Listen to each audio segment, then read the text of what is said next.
பிறப்பு நாம் அனைவருக்கும் ஒரு வாய்ப்பு. சென்மேக்ஸ் யூடியூப் சேனல் நண்பர்கள் அனைவருக்கும் வணக்கம். நம்ம பவுடரை யூஸ் பண்ணுனா அதுக்கு 30 மார்க், ஆயில் யூஸ் பண்ணுனா அதுக்கு 60 மார்க், என்சைம் யூஸ் பண்ணுனா அதுக்கு 90 மார்க் நம்ம சொல்லிட்டு இருக்கிறோம் இல்லைங்க. அதுக்கான அந்த வீடியோ தாங்க இந்த வீடியோ. பாருங்க, இப்ப பயோ என்சைம் நம்ம சொல்றோங்க 90 டேஸ் பர்மெண்டேஷன் ஆனதுக்கு பிறகு பேரல்ல வச்சிருக்கிறோம். அது குவாலிட்டி எப்படி செக் பண்ணணும் அப்படிங்கிறதுக்கு நம்ம வீடியோ போட்டிருக்கிறோம். அந்த லிங்க் போடுறோம், நீங்க பாத்துக்குங்க. சரிங்க, இப்ப நம்ம கிட்ட நீங்க பயோ என்சைம் வாங்கி இருக்கிறீங்க, அதை நீங்க சேஃப்டியா வச்சிருக்கணுங்க. அதுக்கு என்ன பண்ணணும் தெரியுங்களா? இங்க பாருங்க, இந்த பாக்ஸ், இந்த கண்டெய்னர் வந்து மேல நல்லா சீல் பண்ணியாச்சு. ஓகேங்களா? பாருங்க, இந்த பக்கமும் ஒடுக்குழுந்து இருக்குது, இந்த பக்கமும் ஒடுக்குழுந்து இருக்குது. அப்படின்னா உள்ளார இருக்கிற கேஸ் ஃபார்ம் ஆகிருக்குது, உயிர் சத்துக்கள் வந்து அதிகமாகிட்டு இருக்குதுன்னு அர்த்தங்க.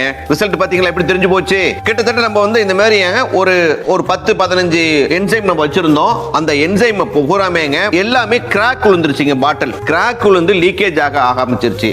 இத பாத்தீங்க அப்படின்னா இன்னும் 2-3 நாள் வச்சிருந்தோம் அப்படின்னா இந்த பாட்டில் கிராக் விழுந்துரும். சரிங்களா?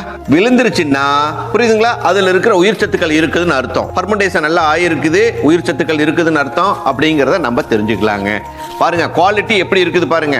அப்ப நம்ம நினைச்ச பிரகாரம் நமக்கு 90% ரிசல்ட் கொடுக்கும் அப்படிங்கிறதுக்கு இது ஊர்ஜிதங்க. ஏன்னா உள்ள வந்து எந்த ஒரு ரியாக்ஷன் ஆகாம இருந்தது அப்படின்னா அதுல ஒன்றும் பிரயோஜனம் இல்லைங்க. அதனால நீங்க பயோ என்சைமை ஸ்டோர் பண்ணி வச்சிருந்தீங்க அப்படின்னா 30 நாட்களுக்கு ஒரு தடவை, புரியுதுங்களா, இதை திறந்து மூடிடணுங்க. அதுதான் ரொம்ப முக்கியம். திறந்துட்டு மூடணும். அந்த மாதிரி மூடுனீங்கன்னா தான் அந்த என்சைம் நல்லா இருக்குது. ஓகேங்களா? இப்போ நாங்கள் பெரிய லெவலில் பண்ணிக்கிட்டு இருக்கிறோம், அது நாங்கள் pH பார்த்துக்கிறோம். இந்த மாதிரி கண்டெய்னரில் ஸ்டோர் பண்ணி வச்சீங்க அப்படின்னா நீங்கள் 30 நாளைக்கு ஒரு தடவை திறந்துட்டு மூடணும். அப்படி இல்லை அப்படின்னா மூடி மேலே ஒரு சின்ன ஹோல் போட்டு விட்டுருங்க. சின்ன ஊசியில குத்தி விட்டீங்கன்னா அது கேஸ் வெளியில் தான் இருக்கும். இல்லாட்டி இந்த கண்டெய்னர் வந்து பஸ்ட் ஆயிடுங்க. அதுக்கு உதாரணம் பாருங்க, இது ஒன்று ஆயிருக்குதுங்களா? இங்க பாருங்க, இது இப்படி ஆயிருக்குதுங்களா? பாருங்க, ஒவ்வொன்றும் இது ஆயிருக்கு பாருங்க, கேரட் பயோ என்சைம். சரிங்களா? அப்ப இதுல உயிர் சத்துக்கள் இருக்குது.